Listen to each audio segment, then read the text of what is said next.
नमस्कार. श्री स्वामी समर्थ सगळ्यांना. आपल्या सगळ्यांचं माझ्या चॅनलमध्ये पुन्हा एकदा स्वागत आहे. तर आजच्या व्हिडिओमध्ये आपण जी माहिती जाणून घेणार आहोत ती गुरुवार संबंधी असणार आहे. कारण उद्या आहे गुरुवार आणि त्यातल्या त्यात उद्या आहे गुरुपुष्यामृत योग. आता उद्याचा जो गुरुपुष्यामृत योग आहे तो उद्या रात्री 8:57 सुरू होत आहे आणि तो शुक्रवारी सकाळी 6:17 म्हणजे 6:30 वाजेपर्यंत असणार आहे. तर आता गुरुपुष्यामृत योगासंबंधी ज्या काही सेवा असतात त्या आपल्याला गुरुपुष्यामृत योगात करायच्या असतात. आता त्या सेवा तुम्ही रात्री 9च्या नंतर करू शकता. आता बघा, उद्या रात्रीचा जरी मुहूर्त असला तरी देखील उद्या दिवसभरामध्ये तुम्ही काही सेवा केल्या, काही उपाय केले तर निश्चितच त्याचं फळ देखील तुम्हाला मिळणारच आहे. कारण बघा, आपण केलेली कुठलीच सेवा वाया जात नाही. त्याचं फळ आपल्याला 100% मिळत असतं. आपण फक्त मुखामध्ये श्री स्वामी समर्थ असं जरी म्हटलं तरी देखील त्याचं फळ स्वामी महाराज आपल्याला बरोबर देत असतात. त्यामुळे निश्चिंत मनाने उद्या आपल्याला दिवसभरामध्ये ज्या काही गोष्टी शक्य होणार आहेत त्या आपल्याला करायच्या आहेत आणि आपलं गुरुबळ जे आहे ते मजबूत करून घ्यायचं आहे. बघा, गुरुबळ मजबूत असणं खूप महत्त्वाचं असतं, खूप गरजेचं असतं. ज्याचं गुरुबळ मजबूत असतं त्याला कोणत्याही कामामध्ये अडचणी ज्या आहेत त्या येत नाहीत.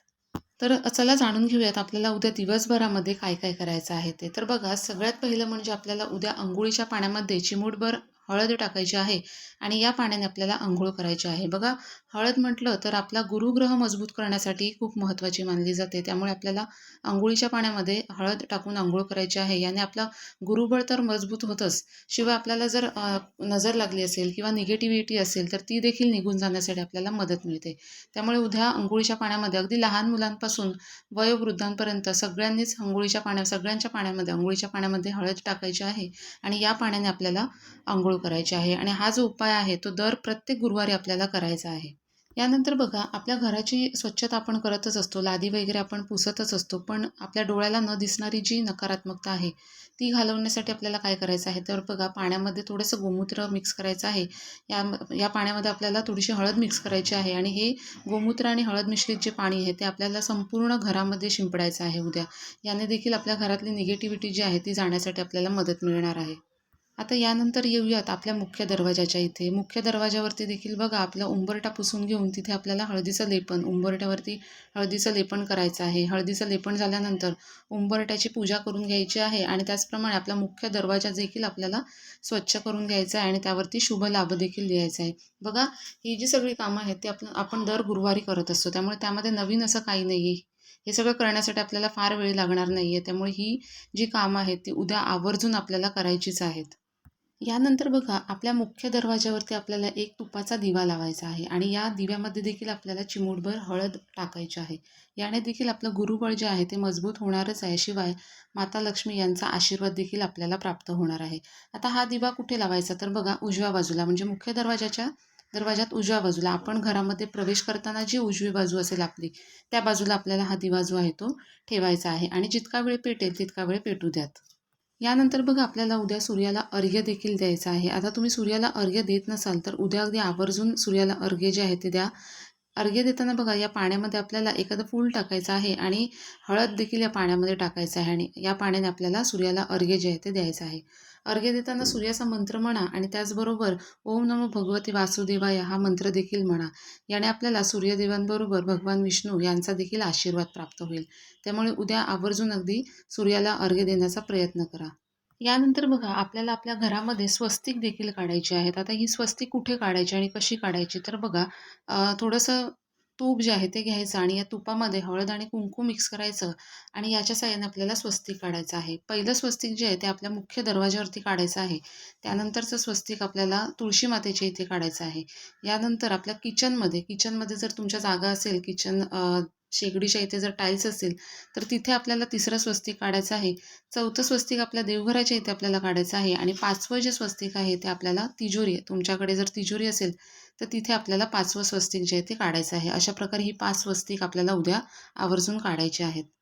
यानंतर बघा आपल्या देवघरामध्ये देखील आपल्याला एक दिवा जो आहे तुपाचा दिवा लावायचा आहे आणि या दिव्यामध्ये आपल्याला लाल रंगाची वात जी आहे ती वापरायची आहे. आता लाल रंगाची वात म्हणजे कलावा जो असतो जो आपण हातामध्ये बांधतो त्याची वात आपल्याला ह्या दिव्यामध्ये लावायची आहे. बघा तुमच्याकडे जर नसेल हा कलावा तर तुम्ही घेऊन या, कारण लक्ष्मी प्राप्तीच्या ज्या आपण सेवा करत असतो ना त्यामध्ये अशा प्रकारची वात जी आहे ती वापरली तर लक्ष्मी मातेची कृपा होत असते, त्यांचा आशीर्वाद आपल्याला मिळत असतो. त्यामुळे उद्या देवघरामध्ये दिवा लावताना आपल्याला ही लाल रंगाची वात जी आहे ती वापरायची आहे. नसेल तुमच्याकडे तर मग कापसालाच हे कुंकू जे आहे ते लावा आणि कापूस वापरला तरी देखील चालेल. पण शक्यतो कलावा वापरण्याचा प्रयत्न करा. अगदीच जर वेळेवरती व्हिडिओ बघत असाल तर मग कापसाला कुंकू लावून तशा प्रकारचा दिवा जो आहे तो प्रज्वलित करा. यानंतर बघा तुमची जी काही रोजची देवपूजा आहे ती करून घ्यायची आणि तुमच्या देवघरामध्ये जर श्रीयंत्र असेल तर त्या श्रीयंत्रावरती देखील आपल्याला अभिषेक जो आहे तो घालायचा आहे. आता बघा अभिषेक कसा घालायचा, तर तुमच्याकडे जर कुंकुमार्चन विधीचं पुस्तक असेल तर त्यामध्ये सगळ्या विधी दिलेल्या आहेत. पण जर नसेल तर बघा श्रीयंत्राला पंचामृताने, त्यानंतर दुधाने आणि त्यानंतर पाण्याने अशा प्रकारे आपल्याला अभिषेक जो आहे तो घालायचा आहे. अभिषेक घालत असताना लक्ष्मी मातेचा जो कोणता मंत्र तुम्हाला येत असेल तो म्हणायचा आहे. अशा प्रकारे श्रीयंत्राला आपल्याला अभिषेक घालून झाल्यानंतर ते पुन्हा एकदा पाण्याने स्वच्छ करून घ्यायचं, पुसून घ्यायचं आणि त्यानंतर एका प्लेटमध्ये ठेवून पूजा आपल्याला करून घ्यायची आहे. पूजा करताना हळदी कुंकू अर्पण करायचं, फुलं असतील तर फुलं अर्पण करा आणि धूप दीप ओवाळायचा आहे. आणि त्यानंतर या श्रीयंत्रावरती आपल्याला कुंकुमार्चन करायचं आहे. कुंकुमार्चन करत असताना 16 वेळेस श्रीसूक्त म्हणायचं असतं. त्यानंतर 16 वेळेस विष्णू गायत्री मंत्र, 16 वेळेस लक्ष्मी गायत्री मंत्र आणि 16 वेळेस कुबेर मंत्र आपल्याला म्हणायचा असतो. आणि एकदा आपल्याला व्यंकटेश स्तोत्र म्हणायचं आहे. या सेवा बघा तुम्ही श्रीयंत्रावरती करून बघा. निश्चितच तुमच्या आर्थिक ज्या काही अडचणी आहेत त्या सुटण्यासाठी तुम्हाला 100% मदत मिळणार आहे. बघा उद्या गुरुपुष्यामृत योग आहे. गुरुपुष्यामृत ही माता लक्ष्मी यांची तिथी आहे. त्यामुळे उद्या गुरुपुष्यामृत योगावरती तुम्ही लक्ष्मी माता आणि श्रीहरी विष्णू यांची ही एकत्रित सेवा केली श्रीयंत्राची, तर निश्चितच आपल्या ज्या काही सांसारिक अडचणी आहेत, आर्थिक अडचणी आहेत त्या सुटण्यासाठी आपल्याला मदत मिळत असते. त्यामुळे उद्या गुरुपुष्यामृत योगावरती तुम्ही ही श्रीयंत्राची सेवा जी आहे ती करून बघा. तुम्हाला याचे सकारात्मक परिणाम जे आहेत ते नक्कीच मिळतील. यानंतर बघा आपण गुरुवारच्या दिवशी तुळशी मातेला कच्चं दूध देखील अर्पण करत असतो. पाण्यामध्ये थोडंसं चमचाभर कच्चं दूध टाकायचं, चिमूटभर हळद टाकायची आणि हे दूध आणि हळद मिश्रित पाणी जे आहे ते आपल्याला तुळशी मातेला अर्पण करायचं आहे. बघा हळदीच्या बाबतीत म्हणायचं झालं तर तुम्ही जी वापरत असलेली हळद आहे ती जर केमिकल फ्री असेल तरच ती पाण्यामध्ये मिक्स करा, कारण जर ती डुप्लिकेट असेल तर तुळशी मातेला हानी पोचण्याची शक्यता आहे, नुकसान होण्याची शक्यता आहे. त्यामुळे जर तुमची खात्री असेल की ही केमिकल फ्री हळद आहे तरच ती पाण्यामध्ये मिक्स करा, नाहीतर मग फक्त दूध जे आहे तेच टाका आणि हे जे दूध मिश्रित पाणी आहे ते आपल्याला तुळशी मातेला अर्पण करायचं आहे. आणि हे हळद आणि दूध मिश्रित पाणी अर्पण करताना आपल्याला ओम नमो भगवते वासुदेवाय या मंत्राचा 11 वेळेस जप देखील करायचा आहे. यानंतर बघा उद्या आपली देवपूजा झाल्यानंतर देवांना नैवेद्य देखील दाखवायचा आहे. आता नैवेद्य दाखवताना आपल्याला उद्या पांढऱ्या किंवा पिवळ्या रंगाच्या मिठाईचा नैवेद्य दाखवायचा आहे.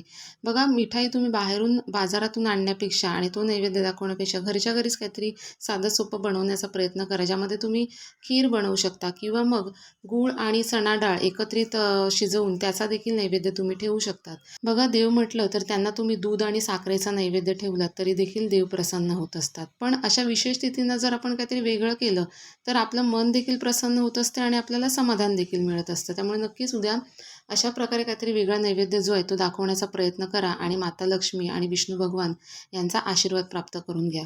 व्हिडिओतली माहिती जर तुम्हाला आवडली असेल तर व्हिडिओला लाईक करा आणि अशाच माहितीपूर्ण व्हिडिओसाठी चॅनलला सबस्क्राईब देखील करा. धन्यवाद.